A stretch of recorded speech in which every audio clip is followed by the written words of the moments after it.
Imagina só observar o mapeamento cerebral de alguém que, tá vivendo aqueles primeiros dias de uma paixão avassaladora. Uhum.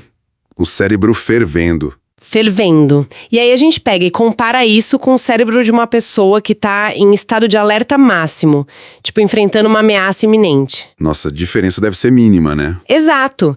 Quimicamente falando, o cérebro mal sabe a diferença. Trata-se de uma inundação caótica mesmo, sabe? Dopamina, cortisol, adrenalina, é tudo operando ali no limite absoluto. No vermelho. Totalmente no vermelho. Mas, mesmo assim, o senso comum insiste em colocar a paixão numa gaveta perigosa, quase animalesca. Sim, aquela coisa instintiva. É, e o amor vai para uma gaveta completamente diferente, etiquetada como, algo nobre, racional, super civilizado. As famosas gavetas separadas. Que é uma baita ilusão. Com certeza. E a nossa missão nesta conversa de hoje é justamente implodir esse armário. Vamos mergulhar num texto fascinante do autor César Tolmie. O texto sobre a perspectiva transtemporal, certo? Isso mesmo. O que é o amor? Uma perspectiva transtemporal, biopsíquica e mítica. O objetivo, para quem está nos acompanhando hoje, é afastar aquele romantismo ingênuo, sabe? Sim, dos contos de fadas. Exato, mas também fugir daquele reducionismo biológico frio, somos só hormônios. Queremos entender a experiência amorosa como uma trama super complexa entre a biologia, a passagem do tempo e, a nossa capacidade de criar significados. Olha, essa imagem do mapeamento cerebral que a gente falou agora há pouco é o ponto de partida perfeito, porque ilustra empiricamente, o que o texto do Tolmie propõe na teoria. Como assim? A premissa central dele é que essa separação entre amor e paixão é uma ilusão metodológica. Quando a gente analisa o tecido da experiência humana, esses dois estados possuem rigorosamente os mesmos elementos. Então o material é o mesmo. Rigorosamente o mesmo. Tem o afeto ali, tem a projeção sobre a outra pessoa, a percepção de que existe alguém fora de nós mesmos e, claro, a mesmíssima base neuroquímica intensa.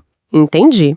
Então, a mudança que acontece entre aquele frio na barriga caótico dos primeiros dias e o conforto de um relacionamento de, 20 anos... Não é uma mudança de substância. Não muda o que é? Não. O que altera de forma dramática é o ritmo, a frequência dessa onda. E principalmente como essa vivência é tensionada pelo tempo. Nossa, isso altera muito a nossa perspectiva convencional, porque normalmente a paixão é colocada no banco dos réus, né? Sim, tratada quase como um surto. Um surto passageiro. E o amor é visto como o estado maduro, o ideal que todo mundo quer alcançar. Mas se a substância é a mesma, como é que o texto explica essa transição sem cair na ideia triste de que o amor é só uma paixão que esfriou? Bom, o autor aborda isso convidando a gente a observar o corpo físico primeiro, e como esse corpo viaja pelo tempo. É o que ele define como a dinâmica entre intensidade e natureza. Intensidade e natureza, tá. Pensa na paixão como a experiência sensorial e psíquica em estado de saturação. É a urgência absoluta do presente. O agora. Só o agora. Imagina o sistema nervoso operando na capacidade máxima de alerta e busca por recompensa. Só que o corpo não aguenta viver nesse estado de saturação para sempre. Claro, ninguém aguentaria. A pessoa nem dorme, nem come direito. Exato. O custo metabólico e psíquico seria insustentável a longo prazo. Então, a intensidade precisa ceder espaço para a extensão. Faz sentido. A urgência dá lugar à permanência. É a mesma base biológica, mas vivenciada agora numa voltagem que permite, a sobrevivência mesmo, a continuidade. Sabe o que me vem à mente? É como se a paixão fosse um sprint, tipo aqueles 100 metros rasos. Aquela corrida explosiva. Isso, onde o corpo dá absolutamente tudo que tem em poucos segundos.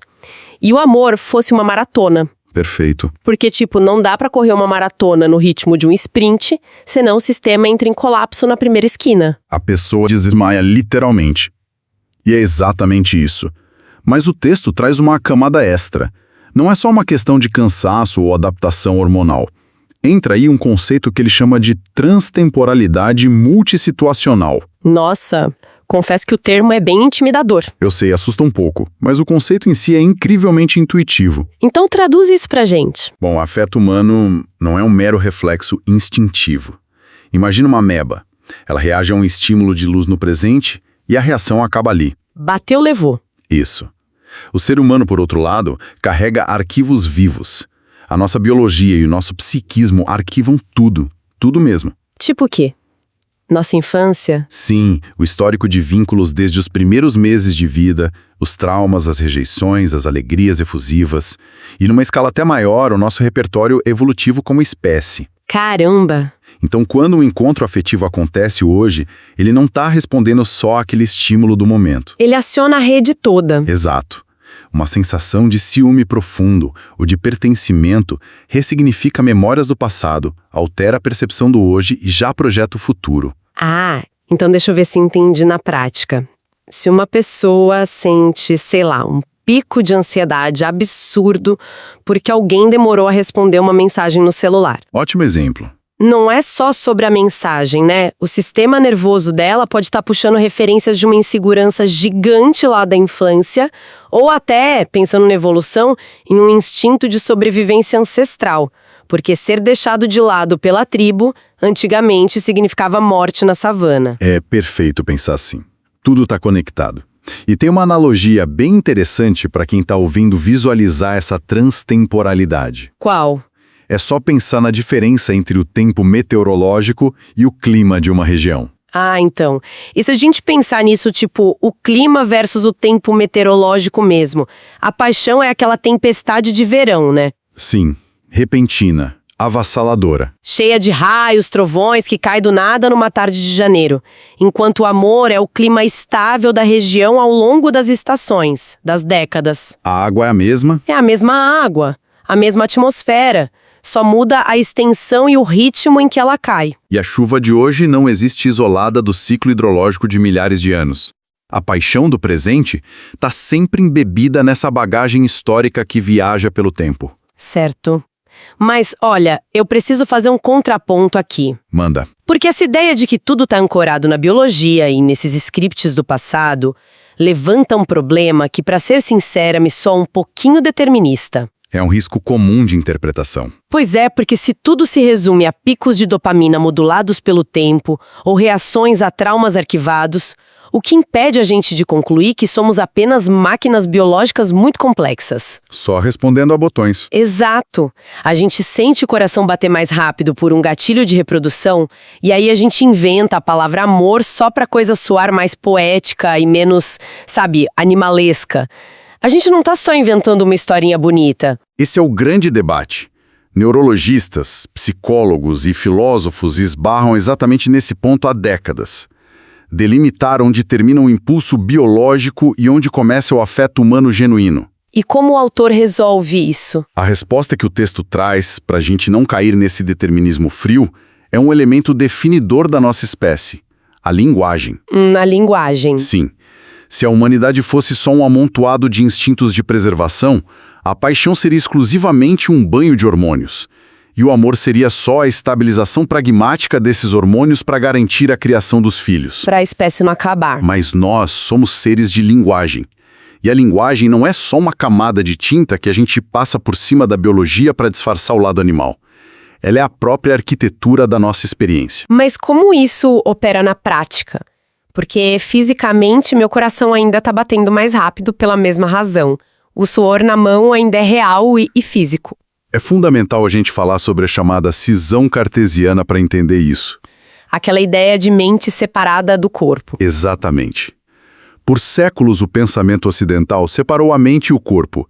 Tratava o corpo como uma máquina e a mente como uma entidade etérea que ficava flutuando sobre nós. Duas coisas que não se misturam. Mas o tal me sugere que o amor cura essa cisão, porque ele não ocupa um espaço físico no cérebro ou no peito isoladamente. Ele existe no hiato. No hiato. Nesse espaço de tensão entre o que o corpo físico sente de forma bruta e o que a mente humana consegue nomear, estruturar através das palavras. O suor na mão é a sensação bruta, então. Isso. A linguagem traduz esse caos sensorial em narrativa, no significado existencial profundo. Por isso, o amor não é um sentimento estático, é um processo dinâmico de tradução contínua.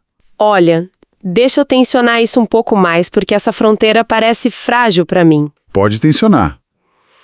Se o amor é esse processo de tradução e de narrativa, se a gente remover as palavras da jogada ou a cultura que nos ensinou a contar essas histórias de romance, o amor sequer existiria? É uma pergunta provocativa. No fundo, a linguagem não corre o risco de ser apenas uma racionalização pós-fato? Como assim? Tipo, o corpo age impulsivamente, bota a pessoa para suar frio, e a mente corre atrás tentando justificar aquele caos, criando toda uma história de alma gêmea. Não é só a mente pedindo desculpas pelo corpo. É um questionamento totalmente válido. Mas reduzir a linguagem a uma mera racionalização pós-fato ignora como nosso cérebro se estrutura. Por quê? Porque a narrativa não é um pedido de desculpas da mente. A narrativa constrói a nossa realidade material de fato. O corpo fornece o caos biológico, que é um material bruto, mas a nossa capacidade psíquica e linguística pega esse fluxo e transforma num eixo para a nossa própria existência. A gente não ama ignorando a biologia através da razão, e nem ama sendo refém do corpo, a gente ama na totalidade. Sabe, eu gosto de pensar nisso como a construção de uma catedral. Uma catedral, adoro analogias arquitetônicas. A biologia, tipo os hormônios e aquele medo atávico da solidão, nos fornece os tijolos e a argamassa. É um material pesado, bruto, natural. A pedra em si. Exato. Mas um monte de pedras empilhadas de qualquer jeito não é uma catedral. É só uma pilha de pedras. Com certeza. Aí entra a linguagem como o arquiteto. Ela pega essas pedras e as organiza de forma a criar um espaço que tem acústica, que tem vitrais, que tem significado e que altera completamente a forma como as pessoas se sentem lá dentro. É um ambiente novo. E a catedral não é uma mentira ou uma racionalização boba só porque foi feita de pedras brutas. Ela é uma nova realidade que precisou da intenção do arquiteto para existir, sabe? Essa analogia é belíssima. E, levando essa imagem da catedral um passo adiante, a gente precisa considerar o que motiva a construção dela em primeiro lugar. Por que a gente resolveu empilhar as pedras para começo de conversa? Exatamente. E é nesse ponto que o texto do Ptolemy faz uma ponte que eu considero extraordinária com a filosofia clássica, mostrando que a psicologia moderna só deu nomes novos para dinâmicas que os gregos antigos já tinham mapeado com precisão cirúrgica. Caramba! A gente sai da biologia molecular e vai direto pro Olimpo, né? Direto para os deuses gregos. Esse foi o salto do texto que eu achei mais fascinante. Encontrar respostas sobre os nossos neurotransmissores lendo os diálogos de Platão. Como é que a filosofia espelha essa necessidade biológica? O texto resgata uma passagem célebre de O Banquete do Platão. Mais especificamente, os ensinamentos da sacerdotisa Diótima a Sócrates. O que é valioso aqui é observar o mito funcionando como um espelho cristalino da mente humana. O que a Diótima conta? Ela narra a genealogia do amor, explicando o nascimento do deus Eros. Segundo a lenda, rolou um grande banquete dos deuses no Olimpo para celebrar o nascimento de Afrodite. Uma festa daquelas. Bem VIP. Entre os convidados estava Poros. Ele é o deus do engenho, dos recursos, da abundância, o cara das saídas inteligentes. O arquiteto da catedral. Perfeito. Em determinado momento da festa, Poros bebe um pouco de néctar a mais. Fica inebriado, vai para os jardins e adormece. E é aí que entra a figura da mãe do amor, que muda toda a dinâmica. A Pênia. Exatamente, a Pênia. Nos portões desse banquete, mendigando as sobras, estava ela. A Pênia é a personificação da escassez, da pobreza, da falta absoluta, da necessidade que dói. Nossa, o completo oposto dele. Sim. E ao ver o Poros lá adormecido e cheio de recursos, a Pênia, motivada pela própria carência e miséria, decide deitar-se com ele.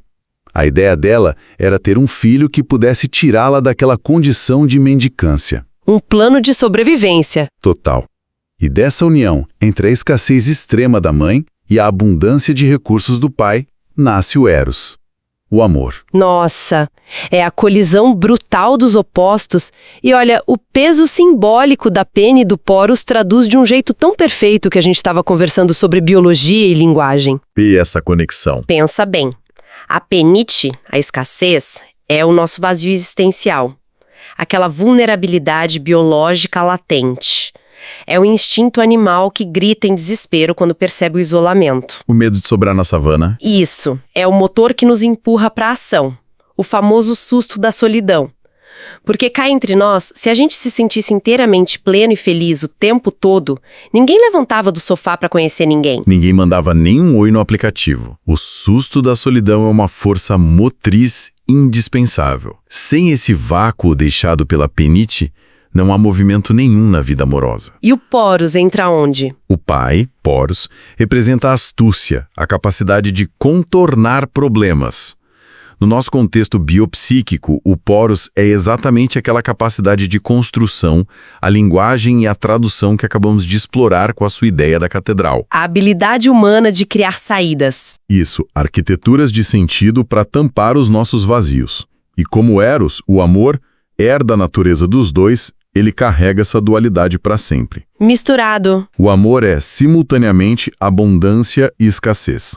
Ele nunca está totalmente saciado e rico, como o pai, mas também não fica em miséria absoluta e inerte como a mãe. É uma dinâmica contínua, né? Para usar uma metáfora bem cotidiana, tipo do dia a dia mesmo, a penha é o motor do carro. Ela tá lá queimando combustível por causa de uma necessidade constante, gerando um impulso bruto para tirar a gente do lugar. E o barulho, né? Aquele ronco da falta. Exato. E o poros é o GPS interno do carro. O painel de navegação que usa toda a nossa astúcia linguística para dar direção a esse impulso, para evitar que o carro bata no primeiro muro que aparecer. E o Eros, o amor, é o quê? O amor é literalmente o carro em movimento rodando pela estrada, por causa dessa combinação. Mas tem um termo que o texto usa para definir essa condição de nunca chegar ao destino final, né? Alguma coisa sobre o meio do caminho. O texto cita a ontologia do entrelugar, ou o conceito grego de metaxe. Metaxe? Na filosofia grega significa a condição daquilo que existe sempre na tensão entre dois polos. Estar no metaxe é aceitar que o amor não é um ponto de chegada definitivo. É o caminho. Entendi. E isso responde àquela sua dúvida inicial, de como a mesma substância opera na paixão caótica e no amor sereno. O mito de Eros ilustra essas duas frequências perfeitamente. Então vamos aplicar isso de forma prática para quem está ouvindo visualizar bem. Imagina que alguém está no meio da rua, cruza o olhar com uma pessoa, o coração dispara, as mãos suam, começa aquela obsessão clássica dos primeiros meses de relacionamento. A paixão avassaladora. Isso. Como é que a dança entre penha e poros está acontecendo ali dentro da cabeça dela, naquele exato momento de paixão. Na paixão, o lado da mãe, a escassez da penha é simplesmente ensurdecedor. Grita alto. Grita muito. A sensação de falta e o medo do vazio são tão viscerais que geram uma urgência quase violenta de possuir o outro. A mente tenta estancar a escassez de forma instantânea. Custe o que custe. Exato. E, paralelamente, o lado do pai, o poros, entra numa hiperatividade exaustiva. Ele usa todos os recursos psíquicos e linguísticos de forma acelerada para idealizar o outro. Fica criando roteirinhos mentais, né? De vários. Constrói projeções futuras brilhantes e gasta uma energia colossal para alcançar aquele objeto de desejo. É o sistema em sobrecarga total. Nossa. É o momento em que a falta biológica berrante tenta usar o GPS para chegar ao destino em 2 segundos. E aí, quando essa sobrecarga cessa, porque ela cessa, né? Precisa cessar, senão a gente colapsa. Quando a gente entra na frequência que chamamos de amor, aquele clima mais espável, o que acontece com a escassez? A penha simplesmente arruma as malas e vai embora. Aí é que está o pulo do gato. A grande chave da perspectiva integrativa do Tommy é mostrar que a falta não vai embora. A penha não desaparece de jeito nenhum. Ela continua lá. Continua. A maior ilusão do romantismo ingênuo é achar que o amor é a cura definitiva para o vazio existencial. A diferença é que no amor, O Poros, que é o nosso engenho e a nossa narrativa, aprende a dialogar com a escassez ao longo do tempo. Ah, eles fazem as pazes? Poder mágico de preencher aquele vazio para todo sempre. E mesmo sabendo disso, escolhe caminhar na tensão dessa falta. A Diotima ensinava isso. O que ele adquire sempre lhe escapa. De modo que o amor nunca está empobrecido nem enriquecido. Nossa, isso quebra completamente, assim, estilhaça aquele mito da metade da laranja, sabe? Da alma gêmea perfeita que veio te salvar. Hollywood chora com essa constatação. Chora demais, porque a narrativa dos filmes sempre vende aquela ideia passiva de que existe uma peça solta no universo e quando o encaixe acontece, bum, a falta cessa, sobem os créditos na tela e a vida entra num estado de inércia feliz pro resto da vida. E não é bem assim que a banda toca. Não mesmo. Segundo tudo que a gente está vendo, o atrito constante entre o que nos falta eternamente e o que a gente constrói no dia a dia é exatamente o que significa estar vivo. Tipo, a tensão em si é o amor. O atrito é o objetivo. Você resumiu com perfeição. É o movimento gerado pela síntese dialética desses opostos. Se o amor fosse puro recurso e plenitude, herdado só do pai, ele seria inerte. Sim, quem tem tudo não se mexe. Exato. Quem não tem fome não procura alimento. Se o amor fosse só a pênia, a escassez completa, seria uma miséria paralisante. Amar requer a fricção constante entre ter e perder. Entre querer se fundir ao outro, mas saber que somos indivíduos separados. Uau! Que jornada esse texto proporciona pra gente. Quer dizer, a gente partiu de uma análise sobre receptores químicos e neurobiologia, descobrindo que a nossa biologia reage não só ao momento atual, mas viaja por uma teia transtemporal gigante. Carregando traumas e heranças ancestrais. Exatamente. Aí a gente explorou como a linguagem age como a arquiteta maravilhosa que transforma essa resposta animal em significado, curando aquela separação antiga entre corpo e mente. E desembocamos lá num banquete na Grécia Antiga. Para entender os deuses, para entender que amar é abraçar essa gangorra entre a escassez e o recurso. Saber que a paixão caótica e o amor sereno, no fim das contas, não são sentimentos excludentes e não ocupam gavetas diferentes. É o mesmo material. É a mesma máquina humana, né? Fascinante, operando em ritmos e voltagens diferentes só para dar conta da complexidade louca que é existir. É uma compreensão belíssima, mas que exige uma mudança profunda de postura diante das nossas relações. E, sabe, ao trazer essa reflexão toda para o contexto do mundo bem atual, o texto desperta um último questionamento muito crítico. Opa, manda! A tese nos comprova por A mais B que Eros precisa vitalmente da escassez da pênia para existir. O amor depende do susto da solidão e da falta para gerar o movimento de busca, certo? Certo, o motor precisa da faísca. Então o que acontece com a dinâmica do afeto numa época dominada por algoritmos, aplicativos de relacionamento e redes sociais? Nossa, onde você quer chegar? Pensa bem, nós estamos inseridos numa arquitetura digital que nos vende 24 horas por dia a percepção de que a abundância de recursos afetivos é infinita. É verdade. O próximo encontro está sempre a um deslize de tela de distância. Exatamente. Se, através da tecnologia e desse consumo rápido, a gente anestesiar a experiência da escassez, se a gente remover o susto da solidão da nossa equação biopsíquica, corremos o risco de asfixiar Eros, paralisando o motor do amor de forma irremediável. Nossa, essa é uma provocação para manter qualquer mente inquieta trabalhando por semanas a fio, porque, realmente, se tirarmos o vazio estrutural da equação toda, para onde vai o nosso impulso de construir aquelas catedrais de significado que falamos? Fica aqui esse pensamento bem profundo para ressoar na cabeça de todo mundo após o fim da nossa análise de hoje. Olha, muito obrigada a todos que nos acompanharam neste mergulho detalhado pelas engrenagens do afeto humano. Eu que agradeço, o papo foi excelente. Foi incrível. E para quem está ouvindo, continuem questionando as fronteiras entre o corpo, a mente e os mitos que formam a gente. Até o nosso próximo encontro.